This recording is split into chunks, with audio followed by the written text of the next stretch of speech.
Selamat pagi anak-anak, kita ketemu lagi dengan Bu Emi ya sayang ya. Nah, minggu yang lalu kita sudah belajar tentang pertumbuhan dan perkembangbiakan hewan. Anak-anak sudah pinter, sudah memahami bagaimana cara pertumbuhan dan perkembangan hewan. Nah, minggu ini kita sudah menginjak ke tema 1, subtema 4, yaitu pertumbuhan dan perkembangbiakan tumbuhan. Ternyata anak tumbuhan itu sama dengan hewan, sama dengan makhluk yang lain, juga mengalami pertumbuhan dan perkembangan. Nah, anak-anak, saat ini Bu Emi ada di lokasi tanaman ya yang bisa kalian pakai media untuk belajar. Nah, perlu anak-anak ketahui bahwa perkembangbiakan tumbuhan itu dibedakan menjadi dua. Yang pertama yaitu perkembangbiakan secara alami, dan yang kedua perkembangbiakan secara buatan. Nah anak-anak, namanya secara alami, jadi tumbuh dan berkembang secara alami. Yang alami misalnya dengan biji, kemudian dengan umbi, ya, kemudian dengan spora, itu secara alami. Dengan tunas juga, ya. Di belakangnya Bu Emi ini ada pohon pisang, ini berkembang biaknya dengan tunas, ya. Nanti akan Bu Guru jelaskan. Nah yang kedua yaitu perkembangbiakan buatan. Yang namanya buatan anak-anak tentunya dibuat oleh manusia. Nah, contoh perkembangbiakan buatan antara lain yang pertama adalah mencangkok. Tentu anak-anak pernah melihat ayah, ibu, atau kakak atau siapa saja ya mencangkok tanaman. Tanaman apa saja yang bisa dicangkok? Banyak juga loh, termasuk mangga. Nah, mangga itu bisa berkembang biak dengan biji secara alami, bisa juga berkembang biak dengan cangkok, yaitu secara buatan. Nah, oke anak-anak. Nah, perhatikan beberapa contoh tanaman yang ada di sekitar Bu Emi ini. Nah, anak-anak, salah satu perkembangbiakan alami yaitu dengan tunas. Anak-anak coba perhatikan yang ada di depannya Bu Emi itu. Itu ada tanaman pisang. Ya. Nah, di sekitar tanaman pisang itu ada anak-anaknya, beberapa anak. Nah, itu namanya tunas. Ya, tunas. Ini pertumbuhan dengan cara alami, tidak ada yang membuat. Manusia tidak bisa mengembangbiakan dengan tunas, ya.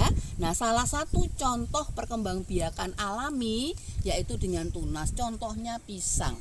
Pisang ini ada di depan rumahnya Bu Emi. Ya, nah kalau kalian ke sini bisa belajar banyak tentang tanaman. Oke, nah nanti yang lain kita pelajari di buku tematik tema 1, subtema yang keempat ya anak-anak ya. Jadi Bu Emi memberikan beberapa contoh saja, nanti yang lain akan kita pelajari di buku tematik. Oke, nah ini salah satu contoh perkembangbiakan secara alami. Sekarang kita lihat yang lain lagi. Nah anak-anak, contoh yang kedua, ini ada tanaman singkong. Ya, ketika anak-anak belajar tentang makanan sehat, singkong adalah salah satu makanan sehat yang banyak mengandung karbohidrat. Masih ingat toh? Selain nasi, jagung, roti, kentang, ya, satu diantaranya adalah singkong. Nah, singkong ini bisa dikembangbiakkan dengan cara stek. Ya, dengan cara stek. Stek itu tentu buatan, yang membuat adalah manusia. Nah, bagaimana cara perkembangbiakan stek itu? Nah, anak-anak, kalau tanaman singkong ini sudah tua, kemudian diambil singkongnya, batangnya bisa dipotong-potong, dibagi menjadi beberapa potong, kemudian ditancapkan di tanah supaya bisa berkembang biak. Sehingga satu pohon ini bisa berkembang biak menjadi 4-5 tumbuhan yang baru. Ya. Nah, beberapa waktu yang lalu Bu Eka sudah menjelaskan bahwa tujuan perkembangbiakan salah satunya adalah memperoleh banyak turunan. Yang tadi itu satu pohon dikembangbiakan dengan cara stek bisa menjadi beberapa pohon ya. Nah, anak-anak Bu Emi sudah memberikan 2 contoh perkembangbiakan dengan cara alami yaitu tunas tadi, pisang tadi. Yang kedua adalah secara buatan dengan cara stek. Nah, lain kali akan kita bahas bagaimana cara tumbuhan berkembang biak dengan cara mencangkok yang merupakan salah satu perkembangbiakan buatan. Oke anak-anak? Ya, nanti akan kita pelajari di buku tematik. Oke? Nah, anak-anak tadi sudah belajar tentang pertumbuhan dan perkembangbiakan tumbuhan.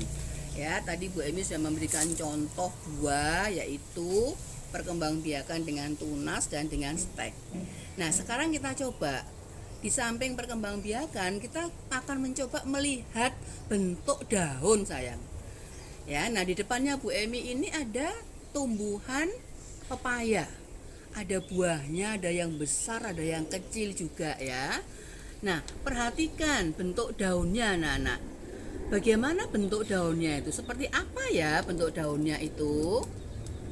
Ayo, siapa yang tahu? Ini kemarin sudah Bu Guru jelaskan waktu materinya adalah makanan pokok, sayur mayur, kemudian lauk pauk dan lain sebagainya. Nah, anak-anak, bentuk daun pepaya ini ya bentuknya seperti jari. Ya, seperti jari. Nah, bentuknya karena seperti jari, maka dinamakan bentuknya menjari. Nah, Bu Emi akan ambil daun pohon pepaya atau tumbuhan pepaya yang sudah rusak ya, yang sudah kering. Nah, anak-anak, ini Bu Emi ambil salah satu daun yang sudah kering. Anak-anak nggak boleh mengambil yang masih bagus ya, yang sudah kering yang diambil. Nah, perhatikan. Nah, ini seperti jari toh ini.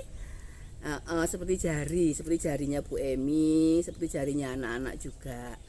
Ya, maka bentuknya adalah menjari. Nah, banyak sekali bentuk-bentuk daun yang kalian kenal di sekitar kalian. Apalagi yang di rumahnya banyak tanaman. Oh, tentunya banyak sekali bentuk-bentuk daun itu ya. Nah, nanti akan kita buat apa? Daun-daun yang sudah kering ini akan kita buat sesuatu ya yang berguna bagi anak-anak. Ya, akan kita lanjutkan dengan pelajaran SBDP ya anak-anak ya. Jadi hari ini kita sudah belajar perkembangbiakan tumbuhan, pertumbuhan tumbuhan, dan kita juga mengenal beberapa bentuk daun. Oke ya, terima kasih. Oke ya, semoga anak-anak paham dengan apa yang sudah Bu Emi jelaskan pada hari ini. Terima kasih, Tuhan memberkati kalian semuanya.